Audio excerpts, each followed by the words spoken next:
बोलो छुआ थोड़ा को नहीं भजन मंडल को जानते संकीर्तन मंडल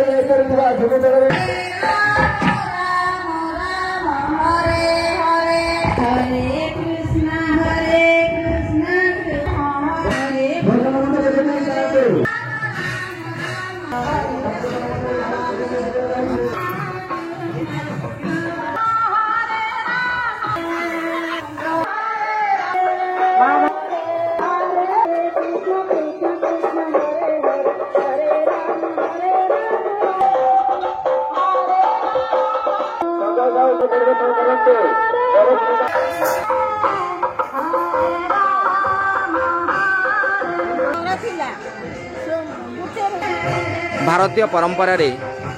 संस्कृति एवं सभ्यता सहित भारतर विकास गोटे पर गोटे आगू जाऊँ आम बर्तमान पहुँचीलु पणसपदर गाँव में देखिलु एक सुंदर परिवेश भितर हरिनाम जहाँ को आम महामंत्र कहीपर विकास को अनेक योजना कर बर्तमान आम कथा आम सहित भौणी अच्छी भौणी आप ना कौन अच्छी मोर नाम होची ब्रह्मा कुमारी काजलबाई कौट आसते मैडम आप संक्राखोल आसते अच्छा अच्छा बर्तमान आम देखिलु भौणी को आप बुझाऊे को दिग उपर आप आलोचना कर भौणी को जो काउनसिलिंग करुले को बुझाऊँ से विषय कौन कहे टे आध्यात्मिक ज्ञान देखिए चरित्र गठन कर मनुष्यर चरित्र माने एटा गोटे आंतर्जातिक शिक्षा केन्द्र एटी मनुष्यर चरित्र गठन करने संगे संगे मनुष्य को आध्यात्मिक ज्ञान में केमिति आग को नहीं चलवा विश्व को केमिति परिवर्तन पाइबा विश्व परिवर्तन हम से आम सब कुछ शिक्षा दी जाऊँ मुख्य कथा हूँ मनुष्य देवता बनवाई आमर जो दैविक गुण गुड़िक धारण करवा शिक्षा चारित्रिक गठन शिक्षा दी मैडम गोटे प्रति विषय गोटे स्ट्राटेजिक रिपोर्ट नि जाए आधार नि जाए मूलाधार नि जाए बर्तमान आप जो दिन ठार फाउंडेशन पका एक्सटेंशन करपर्यंत केते परसेंट लोक मानकर स्पिरिचुअल इंपैक्ट उपर परिवर्तन घटी आउ केते बाकी अछि ज्ञान तो प्राय 240 देश रे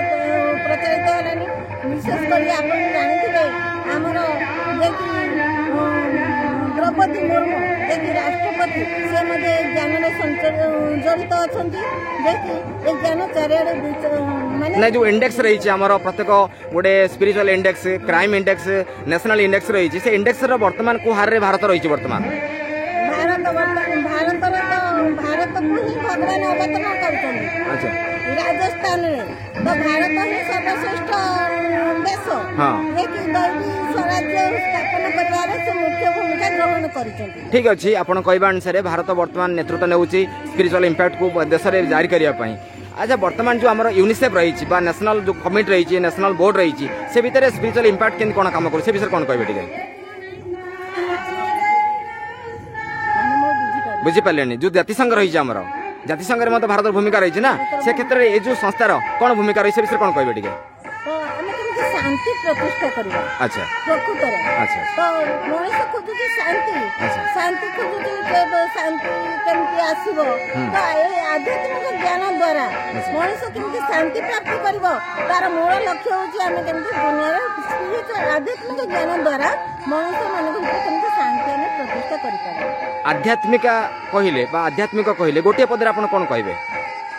गोटे पदरे कोन कहबे गोटे पदर आप कौन कहे आध्यात्मिक स्पिरिचुअल माने कौन आप गोटे पदर कौन कहे जहाँकि समस्त को मेसेज जापर परिवर्तन से चेष्टा करेंगे और परिवर्तन भी हेबे ज्ञान प्राप्ति निश्चित भाव में आम बुझीपारे ज्ञान प्राप्ति माध्यम स्पिरिचुअल एनहांसमेंट कर आम पाखे जन भौणी अच्छा भौणी बर्तमान आपन को जन भौणी काउंसिलिंग करुले बुझाऊे कौन आप क्यों दिग गुरुत्व देले क्यों दिग को आप बुझीपारे से विषय कौन कहे टे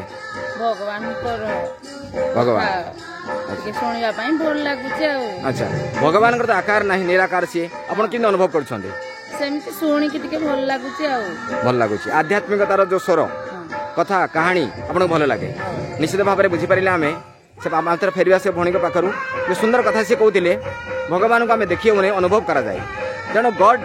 जो आमर वर्तमान पवन बहुची या गॉड कहीपर ଖରା ହେଉଛି ଆକୁ ଆମେ ଗଡ୍ କହିପାରିବା ଯଦି ଗଡ୍ ବିଶ୍ୱର ସମସ୍ତ ଶାନ୍ତି ପାଇଁ ଚେଷ୍ଟା ବି କରୁଛନ୍ତି ମାନବର ଭୂମିକା କ'ଣ ରହିଛି ପ୍ରକୃତିକୁ ଭଲ ପାଇବା ପାଇଁ ସେ ବିଷୟରେ କ'ଣ କହିବେ ଟିକେ ଯେଉଁ ବର୍ତ୍ତମାନ ଗ୍ଲୋବାଲ ୱାର୍ମିଂ ହେଉଛି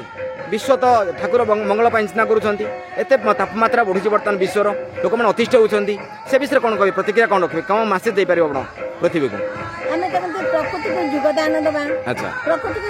योगदान देला प्रकृति तार परिवर्तन कर वायुमंडल चेंज हम आस्ते आस्ते माने पवन भी शांत युग शक्ति द्वारा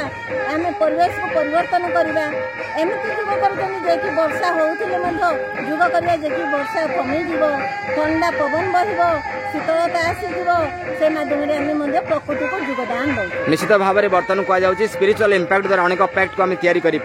केवल ग्लोबल वार्मिंग नुहे ऑल राउंड डेवलपमेंट घटी पार स्पिरिचुअल इंपैक्ट को नहीं आम सुंदर मत दौरान भारतीय परंपरा संस्कृति नियारा विश्व दरबार आम चर्चा करवा भारत भूमिका गुरुत्वपूर्ण रही।